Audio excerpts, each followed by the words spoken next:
What's going on, everyone? My name's Eric, and today we are going to be shooting out two very iconic Alexi Laiho guitars.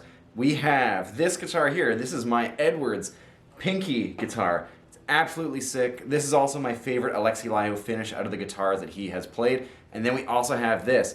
This is an E2 ripped model. This was the last one that you could have got brand new in Canada. I want to give a huge shout out to my buddy Justice, who owns this guitar, and he's let me film with this guitar a couple times. If you want to see a detailed breakdown on both these guitars individually, I have two videos that I will link to at different points in this video, so you can watch them after this and learn about these guitars in more detail. But today we are going to be shooting these guitars out because they are very similar to each other, and both the Edwards model right here and the E2, these are kind of like the level of guitars that you get before you get to the upper level and like the custom shop level. So this is like kind of the best that you can get from ESP Standard. Edwards, basically the same company at the end of the day. So I want to shoot them out and just see which one is either going to be better than the other, or if you're going to be looking for either of these guitars, where is your money better off spent? Let's get into it. We're going to start with the Edwards Pinky here. This guitar is made in Japan, just with every other Edwards guitar. It's pretty much the same level of guitar as the E2, except there are a couple different changes, which I will highlight. All of the Edwards guitars are sold exclusively to the Japanese market, and you might be able to get them in a couple of other music stores outside of Japan, but it's not as accessible as an LTD or as an ESP Standard. This is made out of an alder body, has the Randy Rhoads shape. We have a Floyd Rose 1000 on the bridge here. We have the EMG HZ H2 paired up with the ESP MMO4. That is exactly how Alexi ran all of his guitars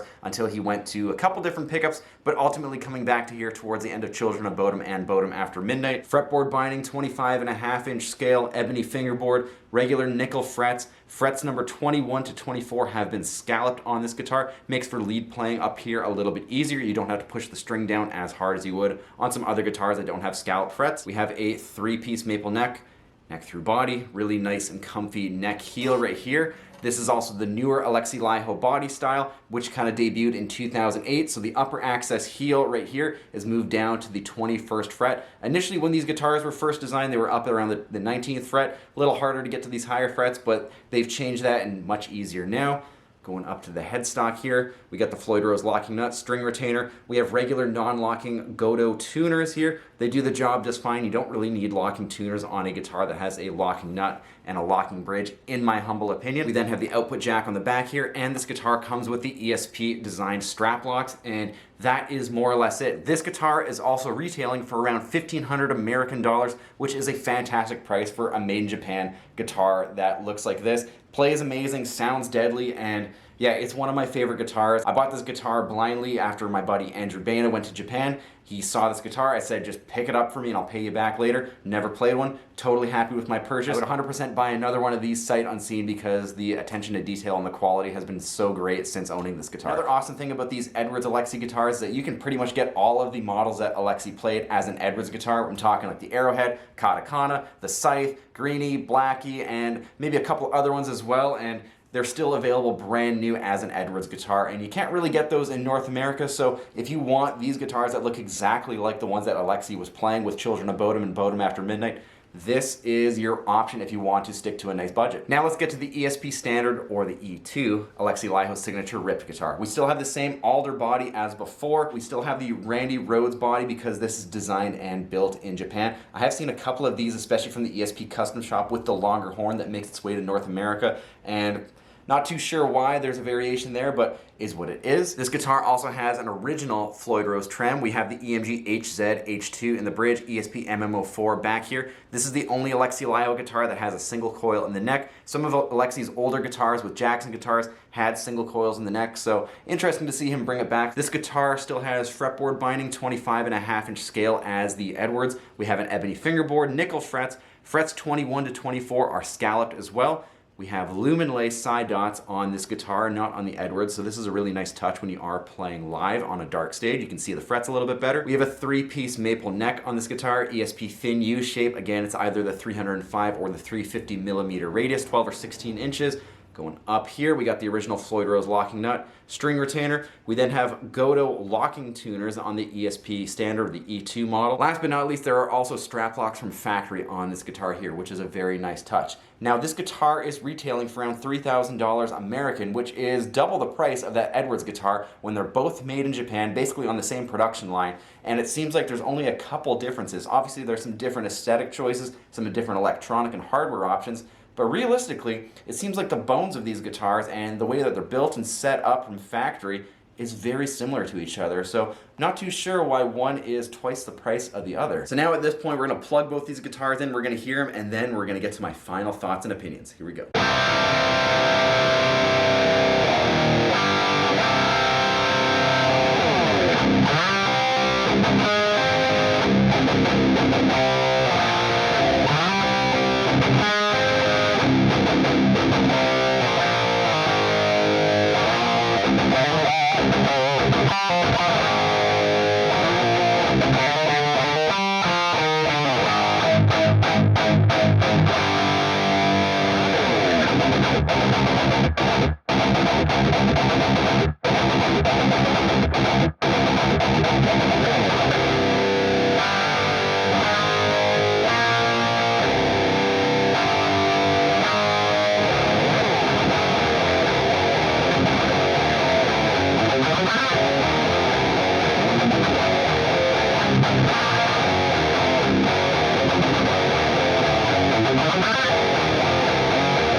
So after living with these guitars for quite a while, I've had this one on the channel a couple times. I've been able to play it a lot. I own this one, so I play it every day and I see it every day, and I gotta say, they both sound identical to each other. They both feel identical to each other. They both feel like very high-end premium instruments, as they should be for the prices that they're both offered at. But for my money, it's hard to not recommend this one at the end of the day, the Edwards. Any kind of Edwards guitar is gonna have my money over an ESP Standard or an E2. This is literally half the price of this guitar here, and there are a couple differences, but the quality between the two feels exactly the same. They both are very well built, they're very high-end guitars, and again, I'm not too sure why this one is double the price of this, and that's maybe for another video, or maybe someone else can answer that in the comments. Sure, this guitar has the upgraded original Floyd Rose, we got a neck pickup on the guitar, we have locking tuners, but at the end of the day, it seems like those are really the only differences. I think if you really want an Alexi Laiho guitar that has a neck pickup and you want to carry the spirit of Alexi Laiho with some other nicer appointments on it,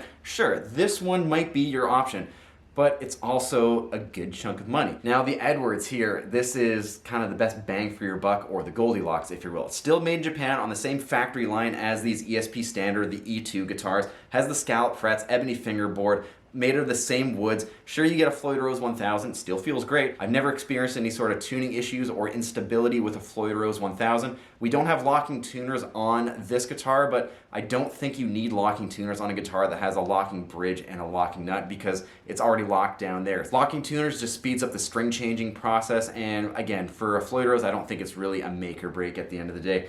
But honestly, like for 1,500 bucks, this is an absolutely amazing guitar, and I would 100% buy one again, and I feel like I could buy a couple of these guitars, which would then be the price of one of these guitars. So you gotta really think to yourself, if your budget is that large where you're actually considering this guitar versus maybe one or two Edwards guitars, I would consider one or two Edwards guitars over one ESP Standard because they both feel identical to each other, and if I really want to change the Floyd Rose, I can change the Floyd Rose on this. It's a very easy thing. I can change the tuners to locking tuners very easily, whereas this is a really big investment. I feel like you would have to really want this guitar in order to buy it. Again, it's a great guitar and everything, although this is what I grew up with and this is what I wanted to spend my money on. You can't go wrong either way. It depends on what your budget is, but for me, the Edwards guitars are the clear winner today. And that's going to do it for today's video. Let me know your favorite Alexi Laiho guitar down in the comments below, and which one was your favorite out of the Edwards versus the ESP Standard. If you're new here, please consider subscribing. Got tons more Alexi Laiho, Children of Bodom, and all things guitar related on the channel. And if you are a returning subscriber, make sure you hit the bell so you don't miss a single video that I upload. Thanks for checking this out, and I'll see you next time.